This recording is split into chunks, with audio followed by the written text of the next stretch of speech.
310 pounds of muscle charged across the sand. Garrett Bronson's tree-trunk legs still burned from 700-pound squats an hour before. Veins carved rivers down forearms thick as fence posts. The crowd at Venice Beach Muscle Pit, 50 tourists clutching cameras, bodybuilders mid-curl, froze, shutters clicked, fingers pointed.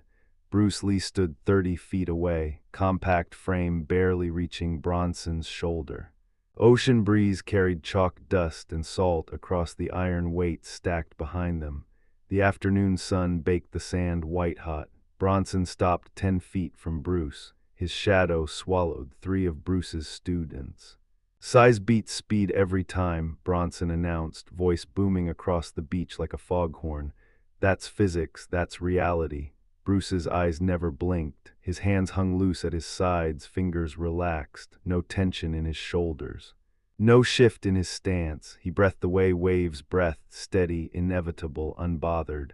The crowd pressed closer. Cameras rose. A woman whispered something to her husband. 2 bodybuilders exchanged glances, measuring Bruce's frame against Bronson's mountainous bulk. Bronson stepped forward, sand compressed under his weight. Bruce remained still, and that stillness carried something the crowd couldn't name yet, something dangerous. Bronson advanced 3 deliberate steps forward. His shadow consumed the sand where Bruce's students had been practicing moments before, turning golden grains dark. The reek of iron and chalk powder clung to his massive forearms. "Force equals mass times acceleration," he announced, voice carrying across 50 spectators like a lecture hall declaration. Each word landed with textbook certainty. "I have." The mass, the humid July air pressed against skin, thick with salt and waiting. Bruce's response came quiet, surgical, unless the force never lands. The words sliced through Bronson's confidence cleaner than any fist could. No aggression colored Bruce's tone, just fact, just physics rewritten by something the bodybuilder's equations had never accounted for. The crowd contracted inward, shoulders pressed closer. Cameras rose in a dozen hands, viewfinders hunting the moment violence would erupt.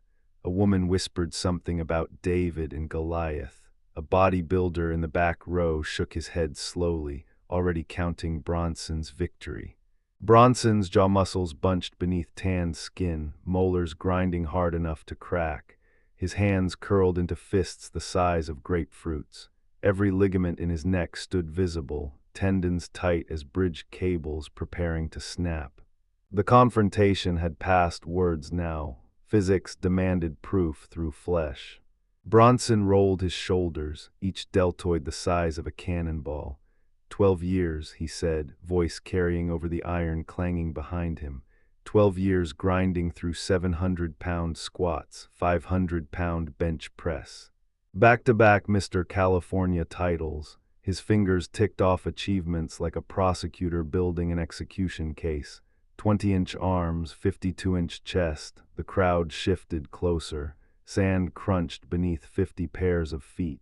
A woman whispered to her husband, measuring Bruce's 130-pound frame against the mountain before them. Cameras angled upward, then downward. The size difference screamed its own verdict. "Every number's a record at Gold's," Bronson continued. His bicep flexed involuntarily, a cobra hood expanding. "I've outlasted men who started bigger, outworked genetics, built this." Salt air mixed with coconut sunscreen.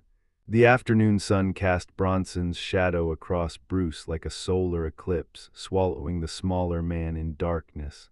Logic nodded its approval. Physics textbooks agreed in silent consensus. Common sense had already declared the winner. But Bruce's expression hadn't changed, not even a twitch. Bronson's jaw tightened again. The numbers were supposed to matter. The size was supposed to intimidate. 12 years of iron worship demanded acknowledgement, yet the man before him stood as if mass and strength were merely interesting suggestions. Bruce's hands hung loose at his sides, fingers relaxed as seaweed drifting in tide.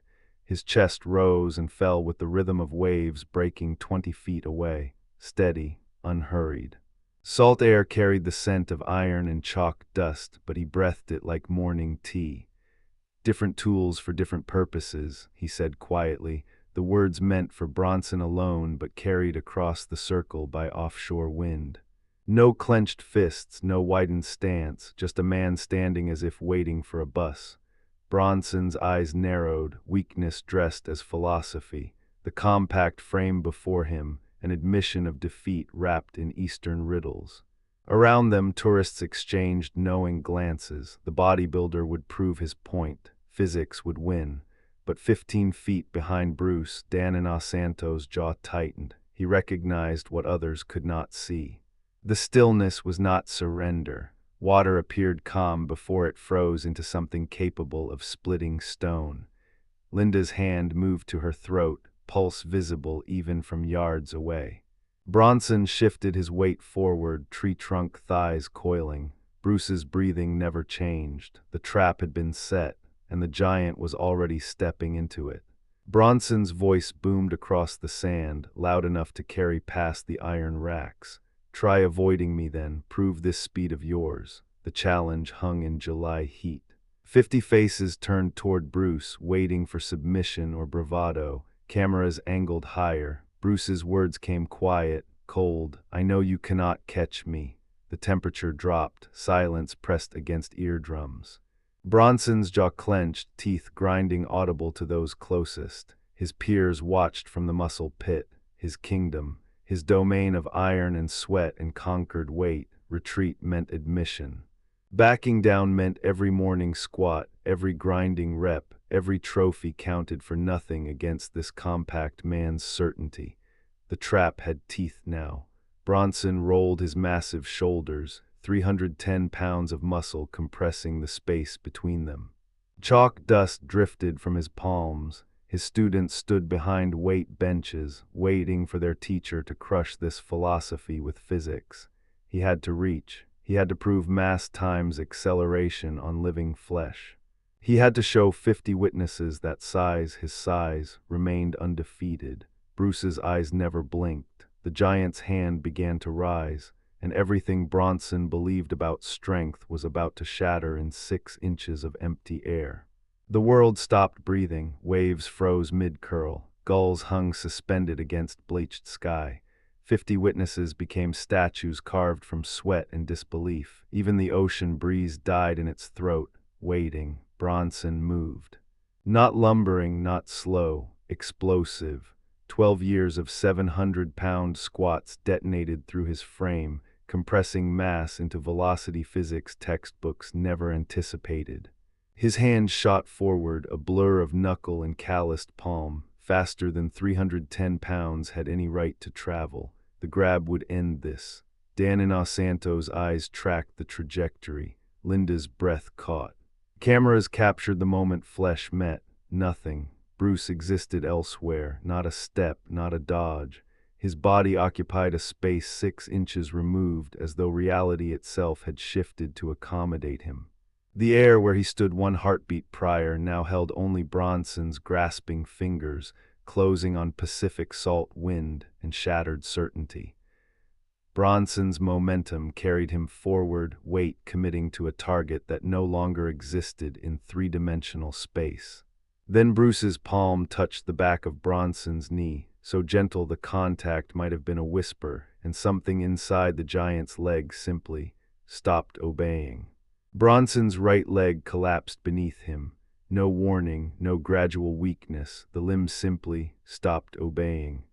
Bruce's palm had pressed flesh for less than a second, precise contact against the soft hollow behind Bronson's knee, and now the popliteal nerve cluster fired nothing but silence. Electrical signals severed, muscle commands ignored, 310 pounds of championship mass pitched forward. The tank's arms windmilled, grasping at empty air where Bruce no longer stood. His left leg tried compensating, quad flexing with enough force to deadlift a refrigerator, but physics demanded balance.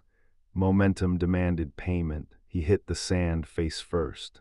The impact sent up an explosion of pale grit that coated cameras, spectators, the iron weight stacked nearby. 50 mouths opened in perfect unison. The sound came delayed, a collective gasp that rolled across the muscle pit like a wave breaking against the shore. Bronson's hands dug into hot sand. He tried pushing up. His right leg refused to fire, dead weight dragging behind him like an anchor. Sweat dripped from his jaw. The ocean breeze tasted of salt and humiliation. Above him, Bruce stood exactly where the strike had landed, breathing steady. What happens when a body forgets how to stand? 15 seconds felt like drowning in sand. Bronson's fingers clawed hot grains, each granule pressing sharp against his palms. His right leg existed somewhere distant, present but unreachable, a limb belonging to someone else's body. Salt air burned his throat, heart hammered against ribs, 310 pounds of championship muscle, and he couldn't stand. Then, the tingling, electric needles crawling up from ankle to knee, signal stuttering back through dead pathways. Sensation returned in waves, each pulse bringing relief and shame in equal measure.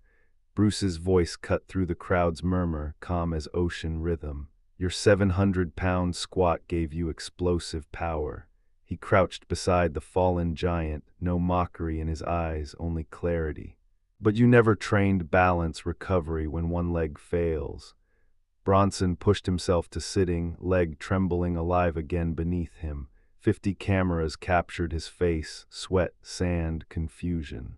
Your size became liability, Bruce continued, each word a scalpel peeling away illusion, because you could not control it mid-fall. Nervous system override, strength rendered irrelevant, control. Compromised, the diagnosis landed heavier than any strike. 12 years of worship at iron altars, and no one, not one coach, one trainer, one competitor, had ever exposed this flaw. Bronson looked up at the man who just dismantled his entire philosophy. The question burned hotter than July sun. Could he survive learning to rebuild it? Bronson remained seated in the sand, grains clinging to sweat-slicked forearms. His right leg trembled, sensation flooding back in electric waves. The ocean breeze carried salt and chalk dust across his face, but he tasted only ash. 12 years, he whispered, voice scraped raw. No one ever dropped me like that. Bruce extended his hand, no triumph, no gloating, just the same calm certainty that preceded the strike. Bronson stared at the offered palm before gripping it. Bruce pulled, and 310 pounds rose from humiliation into something else entirely. You built an impressive machine, Bruce said, releasing his grip. But you never learned to drive it in combat conditions. The words cut cleaner than any strike. Bronson's jaw worked silently, watching his students, his former audience, watch him with new eyes. If you want to learn, Bruce paused, letting waves fill the space. Find me. Bronson's nod came slow, heavy with surrender. Pride drained from his shoulders like water through open fingers. Dan Inosanto stepped forward from the crowd's edge, training pads tucked under one arm. His expression held something Bronson couldn't quite read. You should know, Dan said quietly, what Bruce just offered you. He doesn't offer twice, but what Bronson would discover at Bruce's school would reshape everything he thought he knew about strength. 2 years later, July 1972, chrome barbells gleamed under fluorescent lights. The smell of fresh rubber mats mixed with ocean salt drifting through open windows. Bronson's functional bodybuilding academy filled with curious lifters, their eyes scanning equipment they'd never seen paired together.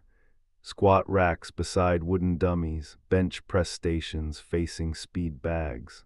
A young bodybuilder stared at the layout, confusion wrinkling his forehead. Why the martial arts gear? He asked. We're here to build mass. Bronson set down a 45-pound plate. It struck the floor with a metallic ring that silenced nearby conversations. Mass is the starting point, he said, voice quieter than it used to be. Not the destination. The student waited. Being 310 pounds makes you big. Bronson's gaze drifted toward Venice Beach, visible through the western windows. Sand stretched golden in afternoon light, knowing what to do when big is not enough. That makes you complete. His legs still remembered the nerve strike, the paralysis. The lesson hammered home through 15 seconds of helplessness. The students absorbed his words without fully understanding them. Yet, down at Venice Beach, tourists still gathered at the Muscle Pit. Old-timers recounted the day physics learned humility, when a compact philosopher dropped a mountain, when size discovered its master. The story never died.